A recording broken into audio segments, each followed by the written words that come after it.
The station drifted in silence. Kepler's Rest, a name once spoken with warmth and pride among the Volani, now trembled with fear. It hung on the edge of the Kelnar Nebula, a peaceful trade outpost where merchants gathered, families lived, and travelers rested between the long journeys through the stars. But peace had ended 3 hours ago. 50 warships surrounded the station now. Korak vessels, dark angular things that looked like they had been carved from hatred itself. Their hulls were scarred from 1,000 raids. Their weapons glowed red in the void. The Korak Empire did not negotiate. They did not trade. They came, they took. They enslaved. Entire colonies had vanished under their shadow. Worlds had burned. The galaxy knew their name, and the galaxy feared it. Inside Kepler's Rest, Station Commander Velnus stood frozen at his console. His hands, thin, delicate, covered in the pale blue fur of his people, hovered over the controls. Around him, his crew waited, silent, terrified. "Commander," his communications officer whispered. "They are hailing us again." Velnus closed his eyes. He knew what they would say. The same thing they always said. Put them through. The screen flickered. A face appeared, Korak, thick-skinned, eyes like black stones, teeth filed to points. The raider captain smiled, and it was a smile that had seen 1,000 surrenders. "Volani," the captain said, voice like gravel scraped over bone. "You have 1 hour. Open your docks. Surrender your people. We will take what we need. Resist, and we will take everything." Velnus felt his chest tighten. He thought of the families sheltering in the lower decks. The children. The elders. 8,000 souls on this station, and he could protect none of them. We are a civilian station," he said, and hated how weak his voice sounded. "We have no weapons. No military presence. Please," the Korak captain laughed. It was a sound without mercy. "That is why we chose you." The screen went dark. Velnus turned to his crew. Faces stared back at him. Waiting. Hoping. But he had no hope to give. "Send a distress call," he said quietly. "Broadcast it on all emergency channels. Send it to the Galactic Council, to anyone who will listen." His communications officer hesitated. "Commander, the Council fleets are weeks away. No one will reach us in time." "I know. Then why?" "Because we have to try." The officer nodded slowly. His fingers moved across the console. A signal went out, a pulse of light and sound, carrying the weight of desperation across the stars. Distress call. Kepler's Rest station under attack by Korak. Raiding Force 50. Warships. Civilian population endangered. Request immediate assistance coordinates attached. The message traveled. Through hyperspace relays, through communication networks that spanned entire sectors. It reached the Galactic Council headquarters on Vareth Prime, where officials read it, sighed, and filed it with the others. Too far, too late. Another tragedy in a galaxy that had seen too many. It reached the Jaran Confederacy, who had their own borders to defend and could spare no ships. It reached the Mercari Union, who considered the risk and declined. The message traveled for an hour, and no one answered. Velnus sat in his command chair and watched the timer count down. 53 minutes left. The Korak ships had moved closer. Soon they would begin boarding. Soon his people would be dragged away in chains, sold on distant worlds, scattered like dust. He thought about his daughter. She was only 9. She was hiding somewhere below with her mother, probably crying, probably wondering why her father couldn't save her. He had no answer for her. The console beeped. Velnus looked up. His communications officer stared at the screen, eyes wide. "Commander, we have a response." Velnus felt his heart stop. "Who?" "Unknown signature. Not in our database. The signal is strange. Identifying now." The officer's hands moved faster. Then he went still. It's from a species called Humanity, United Earth Systems Navy." Velnus had never heard that name before. Human, Earth. It meant nothing to him. "What do they say?" The officer read the message aloud, and his voice cracked with something that might have been hope. "Message received. Help is coming. Hold position. Estimated arrival, 40 minutes. Signed, Admiral Sarah Chen. UESN Training Fleet Gamma, 7:40 minutes." Velnus stared at the words. Then he stood. His legs shook, but he stood. "Broadcast a response," he said. Tell them we are holding." The Korak did not know yet. They circled the station like predators around wounded prey, counting down the minutes until they could feed. But somewhere in the black, something was coming, something they had not expected, something the galaxy had never seen before. And in 40 minutes, everything would change. The arrival, the Korak captain sat in his command throne and smiled.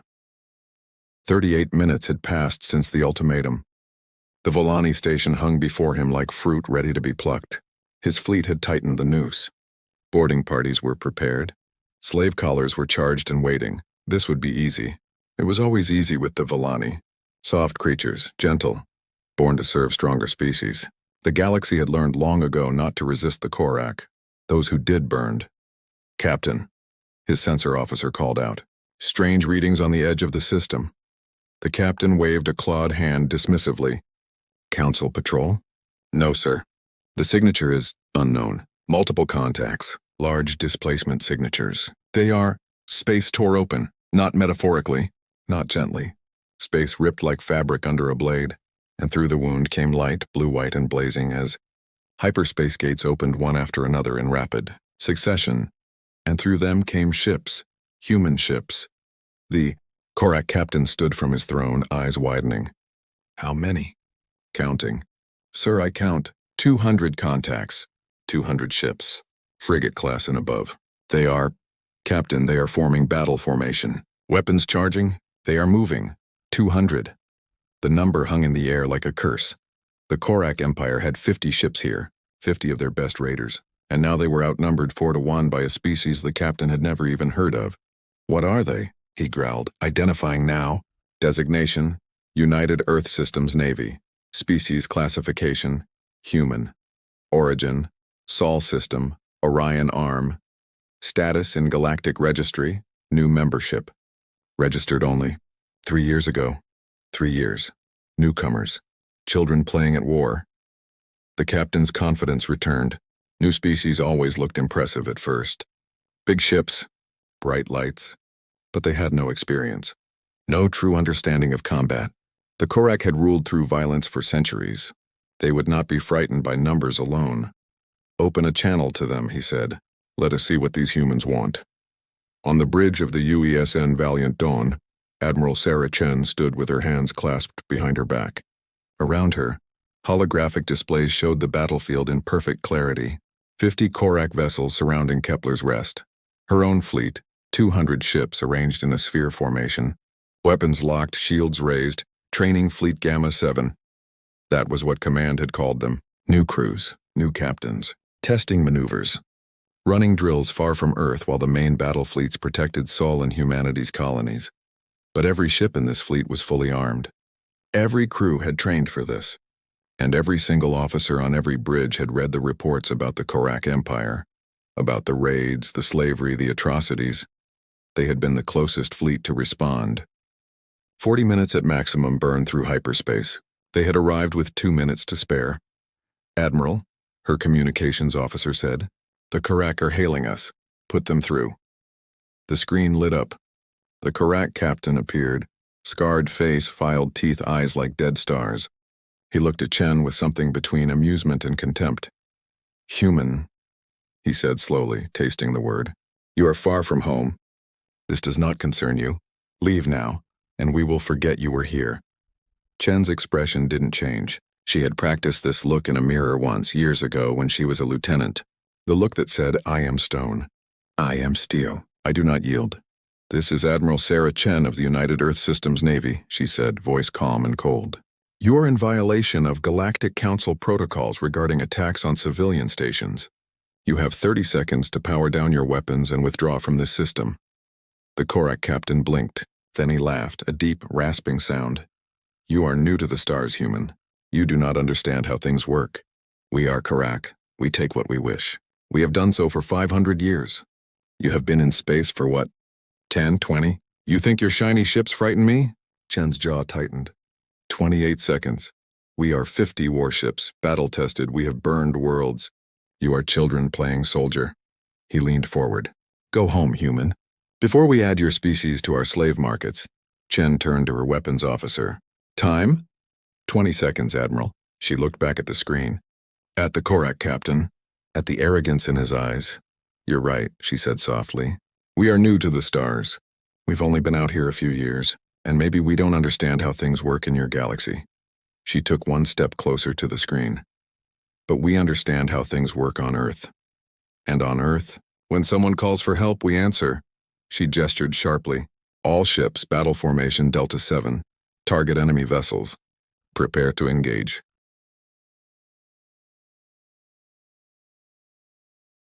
The Korak captain's smile vanished. "You would not dare." 12 seconds, Chen said. "Withdraw now or we will remove you." For the first time, doubt flickered in the captain's eyes. He looked at his sensors. 200 human ships arranged in perfect formation, weapons glowing like stars about to go nova. "You are bluffing," he said, but his voice had lost its certainty. Chen's eyes were ice. 5 seconds, the Korak captain snarled. "All ships, open fire on the human fleet. Destroy them." Chen didn't flinch. "Weapons free. Engage." And the galaxy learned what humanity had brought to the stars. Fire. Not the slow, careful exchanges of traditional fleet combat. Not the cautious positioning and shield management. Violence. The human ships moved like they had been choreographed, like dancers who had practiced this routine 1,000 times. Frigates broke formation and accelerated, their engines burning blue-white as they closed distance faster than the Korak thought possible. Destroyers unleashed railgun volleys that crossed the void in seconds. Magnetically accelerated tungsten rounds punching through Korak shields like they were paper. The cruisers, massive, armored, beautiful, fired missile swarms that filled the space between fleets with light and death. Point defense lasers from the human ships created a web of protection, intercepting every Korak torpedo before it could reach its target. And above it all, the human dreadnoughts, 5 of them, each one a mobile fortress, fired their main batteries.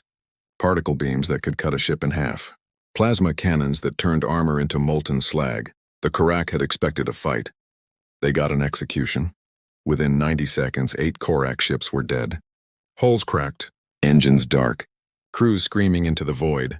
The Korak captain stared at his screens in horror. "Impossible. They are coordinating. How are they coordinating like this?" His sensor officer's voice was shaking. "Sir, their tactical network it is beyond anything I have seen. Every ship is linked.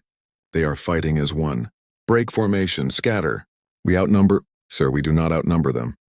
We are 50. They are 200. We are—" The ship rocked as a human railgun round tore through the aft shields. Alarms shrieked. Systems failed. The captain gripped his throne. "All ships, focus fire on their flagship. Kill their admiral and they will—" 30 human ships turned as one and accelerated toward his position. 30. His sensors screamed warnings. Targeting locks, dozens of them, hundreds, every weapon on every ship pointed at him. "Evasive maneuvers," he roared. "Now!" But it was too late. The humans fired. On Kepler's Rest, Commander Velnus stood at the observation window and watched. His entire crew had joined him. 8,000 Volani pressed against every viewport, every screen, watching the impossible unfold before their eyes. The Korak fleet, the nightmare that had haunted their final hours, was being dismantled. Ship by ship, with precision, with purpose, with a ruthlessness that took Velnus's breath away. "They are not just fighting," his weapons officer whispered. "They are hunting." It was true. The humans did not simply shoot. They moved. They flanked. They isolated targets and destroyed them with overwhelming force before moving to the next. It was not war. It was surgery, and it was beautiful. A Korak battleship tried to run. It broke from the fleet and burned toward the edge of the system, engines screaming. 3 human destroyers pursued it.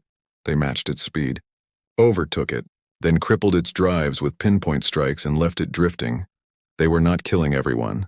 Velnus realized that with a jolt. They were disabling, taking prisoners. "Forcing surrender, Commander," his communications officer said, voice thick with emotion. "We are receiving a transmission from the human admiral." "Put it through." The screen changed. A human face appeared, female, dark hair pulled back, eyes that held steel and compassion in equal measure. "This is Admiral Sarah Chen of the United Earth Systems Navy to Kepler's Rest Station. You are safe now. The hostile force is neutralized. Medical and engineering teams are standing by to assist. Are there casualties?" Wellness tried to speak. His voice failed him. He tried again. We have minor injuries. No fatalities. You came. You actually came. The Admiral's expression softened. You called for help. We heard you. But as how? How did you arrive so fast? How did you bring so many ships? We were running training exercises 2 systems over. We heard your distress call. We came as fast as we could, she paused. We're sorry it took 40 minutes. We'll try to be faster next time. Next time, as if this was normal. As if humanity simply did this, answered calls, saved strangers, fought monsters, thank you, Wellness whispered. Thank you, Chen nodded. Hold tight, Commander. We're sending shuttles now. Let's get your people patched up. The screen went dark. Wellness turned to his crew. They were crying. All of them. Tears of relief and joy and disbelief streaming down blue-furred faces. Outside the window, the last Korak ships surrendered. One by one, they powered down weapons, shut off engines, waited for human boarding parties to take them into custody. And through it all, the human fleet maintained perfect formation. Watchful. Ready. Protecting. The station they had saved. Wellness looked at the stars and felt something he had not felt in hours. Hope. The message, the interrogation. Room was small and cold. The Korak captain sat in restraints designed by human engineers, restraints that had been tested, refined, and proven effective on species far stronger than his own. He had tried to break them once, only once. The pain had taught him better. Across the table sat Admiral Chen. No guards. No weapons visible. Just her, a datapad, and eyes that had seen him for exactly what he was. 47 ships disabled, she said quietly, reading from the pad. 3 destroyed when they refused to surrender and opened fire on my medical frigates. 1,700 Korak personnel taken into custody. 0 human casualties. 0 Volani casualties, she looked up. Your slave collars have been confiscated. Your weapons dismantled. Your ships will be towed to the nearest Galactic Council security station, and you will face trial for your crimes. The captain said nothing. His pride had shattered somewhere between the 3rd and 4th human volley. He had nothing left but silence and shame. Chen leaned forward. I need you to understand something. This was a training fleet. New crews. New captains. Most of them had never seen real combat before today. The captain's eyes widened slightly. Our actual battle fleets, Chen continued, are protecting Earth and our colonies. Fleets 3 times this size. Crews with decades of experience. Ships designed for total war. She paused. And there are 12 of them. The number hung in the air like a sword. How? The captain finally whispered. How do you have so many ships? You have been in space for, 3 years? 10 years since first contact, Chen corrected. But we have been building ships for much longer than that. We just didn't know we would need them for this. For what? Chen's expression darkened. We built them to fight each other. Humanity has been at war with itself for thousands of years. We have fought over land, resources, ideology, religion, pride. We have burned our own cities, killed our own people. We are very, very good at violence. She stood and walked to the window. Beyond it, human ships patrolled in perfect formation. Silent, watchful, deadly. But 50 years ago, we nearly destroyed ourselves. Nuclear war. Biological weapons. We came so close to extinction that we could see it waiting for us. And something changed. She turned back to face him. We decided that if we were going to survive, we had to stop fighting each other. We had to unify. We had to build something better. And so you turned your weapons outward, the captain said bitterly. You became conquerors instead. No. Chen's voice was sharp. We became protectors. We kept our weapons because we knew that the universe was not safe. That there would be others like you.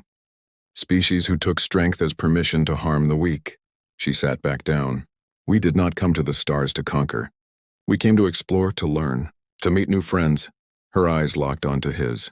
But we brought our warships anyway, just in case we met new enemies. The captain looked away. You should have stayed home.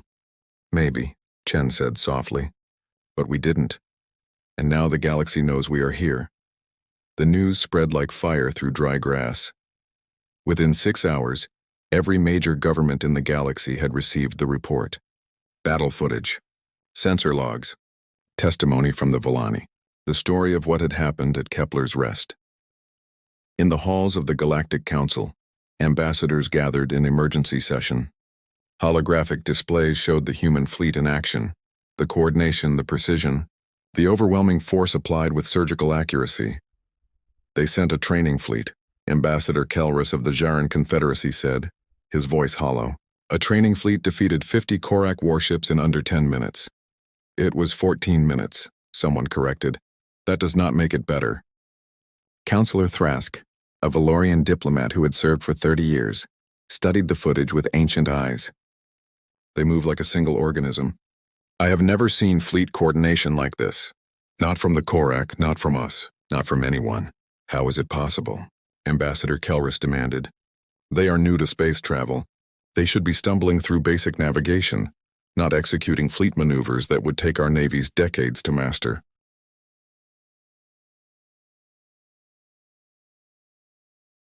Thrask replayed a section of the battle, human destroyers executing a pincer movement that had trapped an entire Korak squadron. Because they have been fighting each other for millennia. They did not learn war from us. They brought it with them. The chamber fell silent. What does this mean for the council? Someone asked quietly. Thrask looked at the faces around him.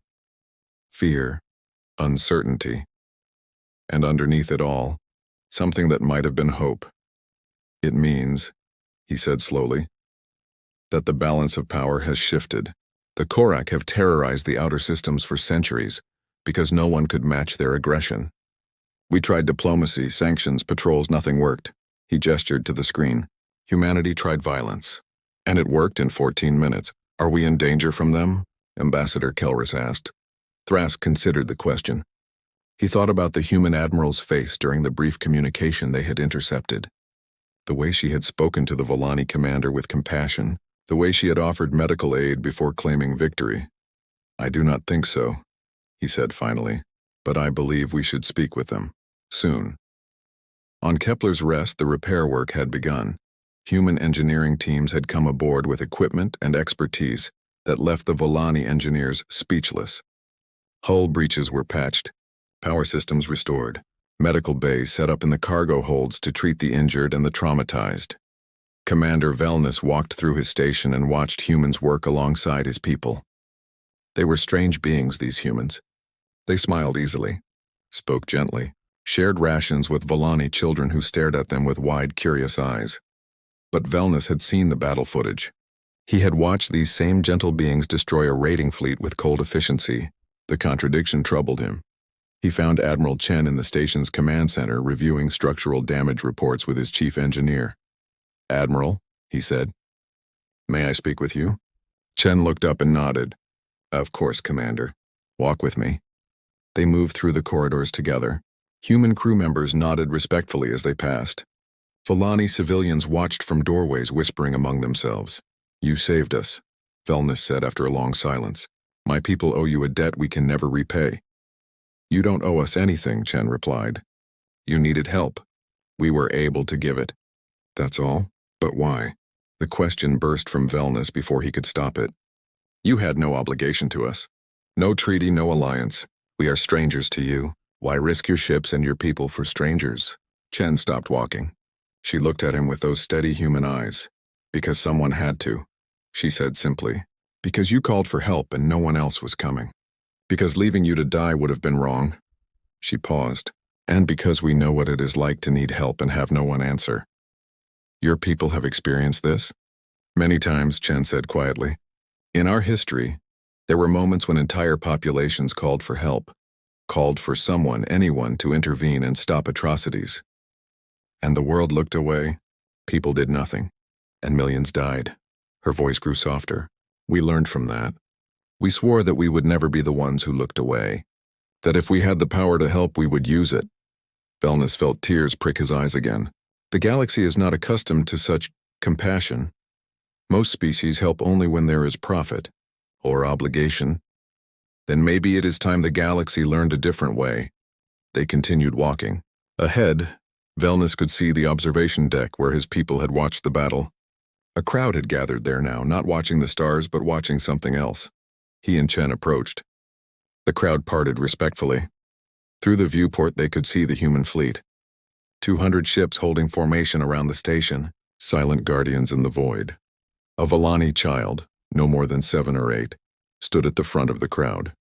She looked up at Chen with wonder in her eyes. "Are you really going to stay?" the child asked. "Until we are safe?" Chen knelt down to the child's level. "We will stay as long as you need us, and then we will make sure that help is always close enough to reach you. You will not be alone again." The child thought about this. Then she stepped forward and hugged the admiral. Chen, surprised, hesitated for only a moment before returning the embrace. Belnus watched the rest of his people gather closer, watched them look at the human fleet with something that might have been awe, or gratitude, or hope, and he understood that something had changed, not just for Kepler's Rest, not just for the Volani, for the entire galaxy.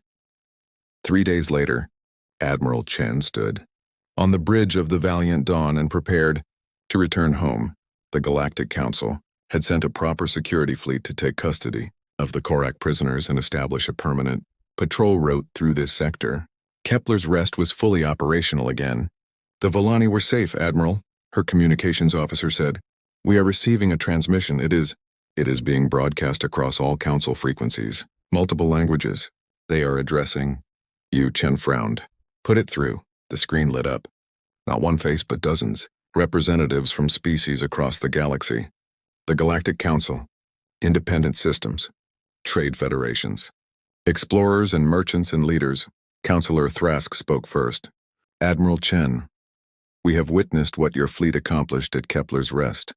We have read the reports, studied the battle data, and we have a question for humanity." Chen waited. "What do you want?" Thrask asked. "You have proven yourselves as warriors.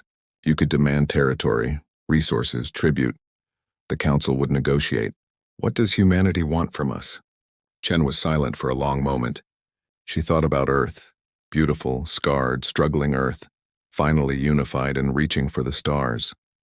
She thought about the dreams that had driven humanity to build ships and explore the unknown. "We want friends," she said simply.